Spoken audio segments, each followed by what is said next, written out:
আসসালামু আলাইকুম। 18 বাংলার গ্রামগঞ্জের খবরে সবাইকে স্বাগত জানাচ্ছি। আমি ভাবনা আহমেদ। শুরুতে বিআরবি কেবল সংবাদ শিরোনাম। দেশের 11তম প্রধানমন্ত্রীর দায়িত্ব নিলেন তারেক রহমান। 25 মন্ত্রী ও 24 প্রতিমন্ত্রী নিয়ে যাত্রা শুরু নতুন সরকারের। সংসদ সদস্য হিসেবে শপথ নিলেন নির্বাচিত জনপ্রতিনিধিরা। সংবিধানে না থাকায় সংস্কার পরিষদের শপথ নেয়নি বিএনপি। তারেক রহমান সংসদীয় দলের নেতা। বিরোধী দলীয় নেতা জামায়াতের আমির চিফ হুইপ নাহিদ সংবিধান সংস্কারের শপথ না নেওয়ার প্রতিবাদে মন্ত্রিপরিষদের শপথ অনুষ্ঠান বর্জন জামায়াত ও এনসিপির এমপিদের। শপথ নিয়ে এমপিদের মাঝে উচ্ছ্বাস উদ্দীপনা। জনগণের জন্য কাজ করার প্রত্যয়। সংসদ ভবন এলাকায় উৎসুক জনতার ভিড়। রমজানকে সামনে রেখে সারা দেশে টিসিবির সাশ্রয়ী মূল্যে ট্রাক সেল কার্যক্রম শুরু। চট্টগ্রামের খাতুনগঞ্জের পাইকারি বাজারে পণ্যের দাম কম, খুচরা বাজারে উচ্চ মূল্য। শুনছিলেন বিআরবি কেবল সংবাদ শিরোনাম, এবারে বিস্তারিত। দেশের 11তম প্রধানমন্ত্রী হিসেবে শপথ নিলেন বিএনপি চেয়ারম্যান তারেক রহমান। বিকেলে সংসদ ভবনের দক্ষিণ প্লাজায় রাষ্ট্রপতি মোহাম্মদ শাহাবুদ্দিন তাকে শপথ পড়ান। এরপরে শপথ নেন নতুন সরকারের 25 সদস্যের নতুন মন্ত্রিসভা। প্রতিমন্ত্রী হিসেবে শপথ নেন আরও 24 জন। প্রধানমন্ত্রীর পর নতুন সরকারের মন্ত্রী প্রতিমন্ত্রীদেরও শপথ পড়ান রাষ্ট্রপতি। তারেক রহমানকে প্রধানমন্ত্রী করে 50 সদস্যের মন্ত্রিসভা গঠিত হয়েছে। বিকেল 4টায় জাতীয় সংসদ ভবনের দক্ষিণ প্লাজায় নতুন মন্ত্রিসভার সদস্যরা শপথ নেন। 25 জন মন্ত্রী ও 24 জন প্রতিমন্ত্রী হিসেবে শপথ নিয়েছেন। মন্ত্রী হিসেবে রয়েছেন মির্জা ফখরুল ইসলাম আলমগীর, আমির খসরু মাহমুদ চৌধুরী, সালাউদ্দিন আহমেদ, ইকবাল হাসান মাহমুদ, হাফিজ উদ্দিন আহমেদ, আবু জাফর মোহাম্মদ জাহিদ হোসেন, আব্দুল আওয়াল মিন্টু, কাজী শাহ মোফাজ্জল হোসেন কায়কোবাদ, মিজানুর রহমান মিনু, নিতাই রায় চৌধুরী, খন্দকার আব্দুল মুক্তাদির, আরিফুল হক চৌধুরী, জহির উদ্দিন স্বপন, দীপেন দেওয়ান, আনম ও এহসানুল হক মিলন, শেখ রবিউল আলম, আসাদুল হাবিব দুলু, সর্দার মোহাম্মদ সাকওয়াত হোসেন, ফকির মাহমুদ আনাম, আফরোজা খানম রিতা, মোহাম্মদ শহীদ উদ্দিন চৌধুরী অ্যানি, মোহাম্মদ আসাদুজ্জামান জাকারিয়া তাহের। প্রতিমন্ত্রী হিসেবে রয়েছেন এম রাশিদুজ্জামান মিল্লাত, আনিন্দু ইসলাম অমিত, শরীফুল আলম, ফরহাদ হোসেন আজাদ, শামা ওবায়েদ, সুলতান সালাউদ্দিন টুকু, ব্যারিস্টার কাইসার কামাল, মীর মোহাম্মদ হেলাল উদ্দিন, হাবিবুর রশিদ হাবিব, রাজীব আহসান, আজিজুল বাড়ি হেলাল, মীর শাহে আলম, জুনায়েদ সাকি, ইশরাক হোসেন, ফারজানা শারমিন পুতুল, ফরিদুল ইসলাম, নুরুল হক নূর, ইয়াসের Khan Chowdhury, M Iqbal Hossain, M A মোহিত, আহমেদ সুহেল মঞ্জুর, ববি হাজ্জাজ, আলী নেওয়াজ খোয়াম। এছাড়া টেকনোক্র্যাট মন্ত্রী হিসেবে শপথ নেবেন মোহাম্মদ আমিরুর রশিদ ও খলিলুর রহমান। টেকনোক্র্যাট প্রতিমন্ত্রী হিসেবে শপথ নেবেন মোহাম্মদ আমিনুল হক। বিএনপি চেয়ারম্যান তারেক রহমানের নেতৃত্বে শপথ নিলেন বিএনপি এবং শরিক দলের মোট 212 জন সংসদ সদস্য। সকালে ত্রয়োদশ জাতীয় সংসদ নির্বাচনে নবনির্বাচিতদের শপথ পাঠ করান প্রধান নির্বাচন কমিশনার এএমএম নাসির উদ্দিন। এ সময় তারেক রহমানকে সংসদীয় দলের নেতা নির্বাচন করা হয়। দলের নির্বাচিত সংসদ সদস্যরা শুল্কমুক্ত গাড়ি এবং সরকারি প্লট নেবে না বলে জানায় বিএনপি। এ সময় ডাক্তার জোবাইদা রহমান, জাইমা রহমান সহ জিয়া পরিবারের সদস্যরা উপস্থিত ছিলেন। আরও জানাচ্ছেন মুশফিকুর রহমান। আমি যে কর্তব্যভার গ্রহণ করিতে যাইতেছি, সকল জল্পনা কল্পনার পাঠ চুকিয়ে ত্রয়োদশ জাতীয় সংসদ নির্বাচন শেষে শপথ নিলেন নবনির্বাচিত সংসদ সদস্যরা। পালন করিব। সকালে সংসদ ভবনে শপথ গ্রহণের নির্ধারিত স্থানে আসতে থাকেন দেশের বিভিন্ন প্রান্তের নবনির্বাচিত সংসদ সদস্যরা। যানজটের কারণে নির্ধারিত সময়ে সংসদে প্রবেশ করতে পায়ে হেঁটেও আসেন অনেক সংসদ সদস্য। 3টি প্রহসনের নির্বাচন আমরা দেখেছি। বাংলাদেশে যে আবার কবে সুষ্ঠু নির্বাচন দেখব এ নিয়ে উৎকণ্ঠিত ছিলাম। সেই তুলনায় দেশবাসীকে ধন্যবাদ জানাই, তারা আমার দলকে 2/3 সংখ্যাগরিষ্ঠতা দিয়েছে। জনগণ যে আশা আকাঙ্ক্ষা নিয়ে আমাদের নির্বাচিত করে তার প্রতিফলন ঘটনা দেওয়া কিন্তু আমাদের মূল উদ্দেশ্য। মানুষ তার অধিকার ফিরে পেয়েছে, সুতরাং এটি তো মানুষের মধ্যে একটি গণতান্ত্রিক স্বপ্ন ছিল দীর্ঘদিনে, সেই স্বপ্ন বাস্তবায়ন হচ্ছে, সেই কারণে স্বতঃস্ফূর্ততা রয়েছে। সকাল 10:30 নাগাদ শপথ নেন বিএনপি এবং শরিক দলের সংসদ সদস্যরা। এ সময় সংসদীয় দলের নেতা নির্বাচিত হন বিএনপি চেয়ারম্যান তারেক রহমান। এদিকে দুপুর 12টার পর সংসদ ভবন এলাকায় প্রবেশ করেন জামাত, এনসিপি সহ 11 দলীয় জোটের নির্বাচিত সংসদ সদস্যরা। বিএনপি সংবিধান সংস্কারের শপথ না নেয়ায় হতাশা প্রকাশ করেন জামায়াতের নায়েবে আমির ডাক্তার আব্দুল্লাহ মোহাম্মদ তাহের। সংস্কারের প্রতি শপথ না নেওয়া আমরা মনে করি এটা সংস্কারকে অবহেলা করছে, এই বিষয়ে আমরা সিদ্ধান্ত নেব। এদিকে শপথ নিয়েছেন স্বতন্ত্র প্রার্থীরাও। দেশ গড়ায় নিরলস কাজ করার প্রতিশ্রুতি দেন তারা। শপথ পাঠকে ঘিরে সংসদ ভবন এবং এর আশপাশের এলাকা জুড়ে নেওয়া হয়েছে নিশ্ছিদ্র নিরাপত্তা ব্যবস্থা। বহুল আকাঙ্ক্ষিত ত্রয়োদশ জাতীয় সংসদ নির্বাচন শেষে শপথ নিলেন নবনির্বাচিত সংসদ সদস্যরা। তারা বলছেন, যাদের ম্যান্ডেট নিয়ে সংসদে এসেছেন তাদেরকে দেয়া প্রতিশ্রুতি অনুযায়ী কাজ করবেন তারা। এছাড়া দেশের সুরক্ষা এবং সার্বিক উন্নতি, পাশাপাশি গণতন্ত্র রক্ষায় আপোষহীনভাবে কাজ করার অঙ্গীকারবদ্ধ হন নবনির্বাচিত সংসদ সদস্যরা। মুশফিকুর রহমান, এটিএন বাংলা, ঢাকা। জাতীয় সংসদে বিরোধী দলীয় নেতা হচ্ছেন জামায়াতে ইসলামীর আমির ডক্টর শফিকুর রহমান, আর বিরোধী দল থেকে চিফ হুইপ হচ্ছেন জাতীয় নাগরিক পার্টির আহ্বায়ক নাহিদ ইসলাম। সংসদে বিরোধী দলের উপনেতাদের দায়িত্ব পেয়েছেন জামায়াত নেতা ডক্টর আব্দুল্লাহ মোহাম্মদ তাহের, আর মাওলানা রফিকুল ইসলাম খান হুইপের দায়িত্ব পালন করবেন। অন্যদিকে সংবিধান সংস্কারের শপথ না নেওয়ায় মন্ত্রিপরিষদের শপথ অনুষ্ঠানে অংশ নেয়নি জামায়াত, এনসিপি সহ 11 দলীয় নির্বাচনী ঐক্যের সংসদ সদস্যরা। এ প্রসঙ্গে জামায়াত ইসলামীর নায়েবে আমির ডক্টর আব্দুল্লাহ মোহাম্মদ তাহের বলেন, বিএনপির ভূমিকা জাতিকে হতাশ করেছে। সকালে সংসদ ভবনের সামনে শপথ নেওয়ার আগে একথা বলেন তিনি। রোজায় সাধারণ ও নিম্ন আয়ের মানুষের কাছে নিত্য প্রয়োজনীয় পণ্য পৌঁছে দিতে দেশ জুড়ে ভ্রাম্যমাণ ট্রাকের মাধ্যমে সাশ্রয়ী মূল্যে পণ্য বিক্রি কার্যক্রম শুরু করেছে trading corporation of Bangladesh TCB. এই কার্যক্রমের আওতায় সারা দেশে বাজার মূল্যের চেয়ে কম দামে ভোজ্য তেল প্রতি লিটার 115 টাকা, চিনি প্রতি কেজি 80 টাকা, ছোলা 60 টাকা, মসুর ডাল 70 টাকা ও খেজুর বিক্রি হচ্ছে 160 টাকা দরে। 12 মার্চ পর্যন্ত চলবে এই কার্যক্রম। দুপুরে খাগড়াছড়ি পৌর টাউন হল প্রাঙ্গণে টিসিবির পণ্য বিতরণ করা হয়। প্রতিদিন 5টি ভ্রাম্যমাণ ট্রাকে পৌর শহরের 400 উপকারভোগী পরিবারের মাঝে এসব পণ্য বিতরণ করা হবে বলে জানিয়েছেন জেলা প্রশাসন। সামনে রমজান, দেশের অন্যতম পাইকারি বাজার চট্টগ্রামের খাতুনগঞ্জ এখন ব্যস্ততম সময় পার করছে। ব্যবসায়ীরা জানান, সরবরাহে কোনো ঘাটতি নেই, তবে পাইকারিতে স্বস্তি থাকলেও খুচরা বাজারে তার প্রভাব দেখা যাচ্ছে না।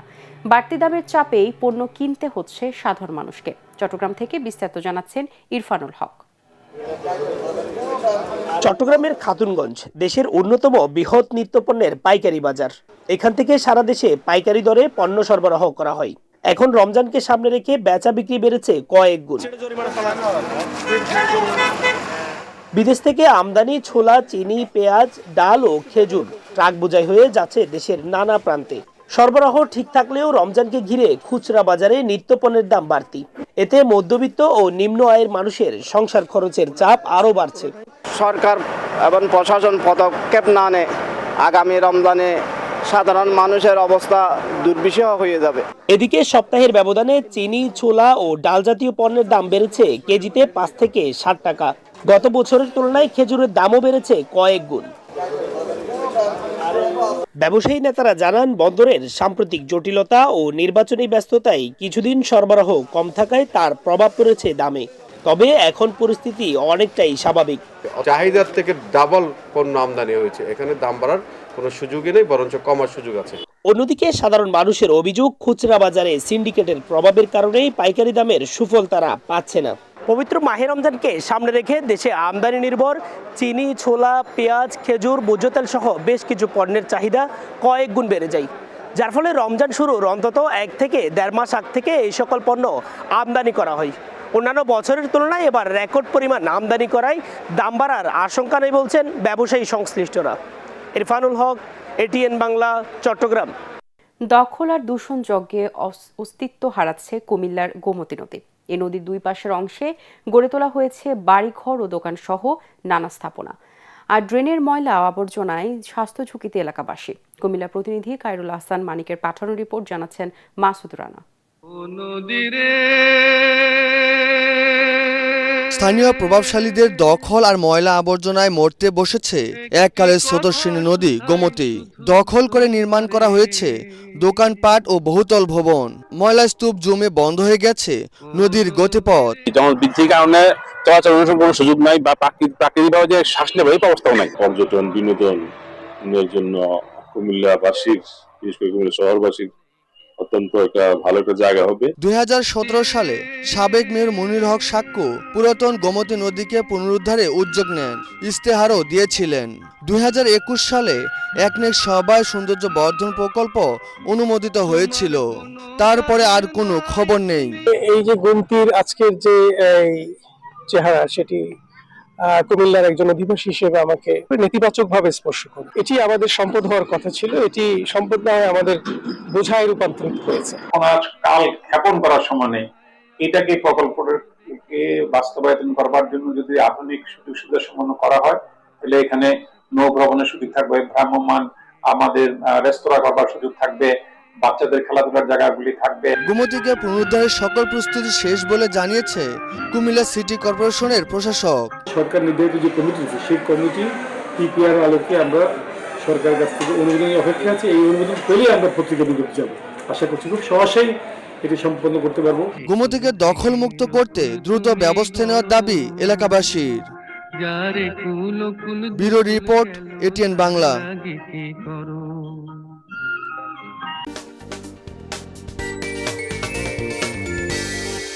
নিরাপদ ও সহজে উপবৃত্তির টাকা পেতে আজই আপনার বিকাশ অ্যাকাউন্ট সন্তানের স্কুলে রেজিস্টার করুন।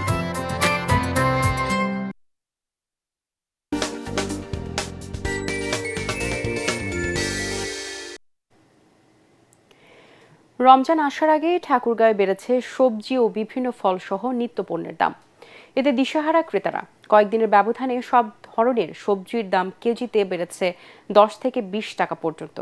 যে কাঁচামরিচ বিক্রি হয়েছে 70 থেকে 80 টাকা কেজি দরে, তা এখন বিক্রি হচ্ছে 130 থেকে 140 টাকা কেজিতে। এছাড়া বেগুন 70 টাকা, শসা 60 টাকা কেজি, লেবুর হালি 80 টাকা এবং পেঁয়াজ 55 টাকা দরে বিক্রি হচ্ছে। খেজুর সহ বিভিন্ন ফলের দামও বেশ চড়া। প্রকারভেদে 500 টাকা থেকে 1600 টাকা পর্যন্ত বিক্রি হচ্ছে প্রতি কেজি খেজুর। পণ্যের ন্যায্য মূল্য ধরে রেখে বাজার তদারকির দাবি ক্রেতাদের।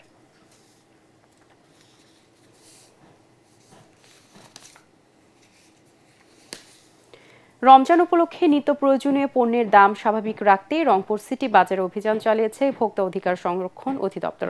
সংস্থার বিভাগীয় কার্যালয়ের উপপরিচালক জাহাঙ্গীর আলমের নেতৃত্বে সিটি বাজারে খেজুর, ফলের দোকান সহ মাছ বাজারে অভিযান পরিচালনা করা হয়।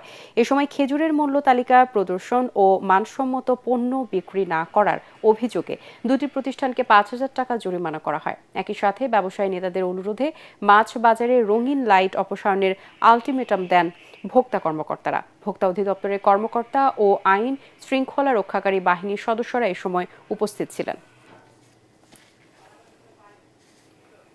সিরাজগঞ্জ জেলা আইনজীবী সমিতি নির্বাচনে জাতীয়তাবাদী আইনজীবী ফোরামের রফিক কর্নেল প্যানেলের প্রার্থীরা সবকটি পদেই বিজয়ী হয়েছেন। এতে সভাপতি হয়েছেন শাকিল মোহাম্মদ শরীফুল হায়দার রফিক সরকার, সাধারণ সম্পাদক হুমায়ুন কবির কর্নেল ও সহকারী সাধারণ সম্পাদক হয়েছেন মরিয়ম উর্মি।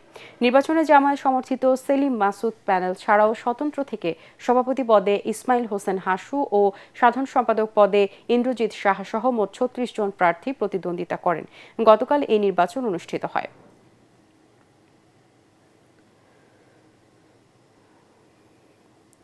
কৃষি প্রণোদনা কর্মসূচির আওতায় মাদারীপুরের শিবচরে প্রান্তিক কৃষকদের মাঝে বিনামূল্যে গ্রীষ্মকালীন পেঁয়াজ, বীজ, রাসায়নিক সার ও কৃষি উপকরণ বিতরণ করা হয়েছে। শিবচর উপজেলা কৃষি সম্প্রসারণ কার্যালয় চত্বরে এসব বিতরণ করা হয়। উপজেলা কৃষি কর্মকর্তা কৃষিবিদ আলিমুজ্জামান খান সহ কৃষি দপ্তরের কর্মকর্তার অনুষ্ঠানে উপস্থিত ছিলেন। শেরপুরের শহীদ দিবস ও আন্তর্জাতিক মাতৃভাষা দিবস উপলক্ষে শিশুদের চিত্রাঙ্কন ও রচনা প্রতিযোগিতা অনুষ্ঠিত হয়েছে। সকালে জেলা সরকারি গণগ্রন্থাগার মিলনায়তনে এই প্রতিযোগিতা অনুষ্ঠিত হয়। পৃথক 3টি গ্রুপে চিত্রাঙ্কন এবং ভাষা আন্দোলন থেকে স্বাধীনতা, ভাষার অপব্যবহার ও সচেতনতা এবং 21এর চেতনা ও বর্তমান প্রজন্ম শীর্ষক বিষয়ের উপর রচনা প্রতিযোগিতায় শহরের বিভিন্ন শিক্ষা প্রতিষ্ঠানের অর্ধশতাধিক শিক্ষার্থী অংশ নেয়। বিজয়ীদেরকে আগামী 21শে ফেব্রুয়ারি পুরস্কৃত করা হবে।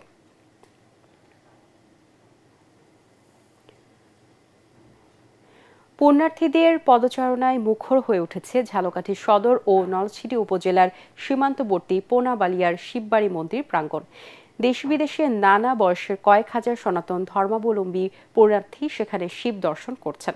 সনাতন ধর্মাবলম্বীদের তৃতীয় আন্তর্জাতিক পাঠ্যস্থান খ্যাত পোনাবালিয়ার ঐতিহ্যবাহী শিব বাড়িতে 3 দিনব্যাপী শিব চতুর্থদশীর অনুষ্ঠান উপলক্ষে মন্দির ও আশপাশ এলাকায় শুরু হয়েছে গ্রামীণ মেলা।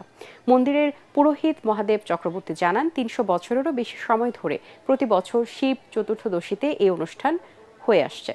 পরবর্তী সংবাদ দেখার আমন্ত্রণ জানিয়ে এখনকার মতো শেষ করছি এটিএন বাংলার সংবাদ। ইউটিউবে দেখতে ব্রাউজ করুন youtube/ATN বাংলা নিউজ। ধন্যবাদ সবাইকে।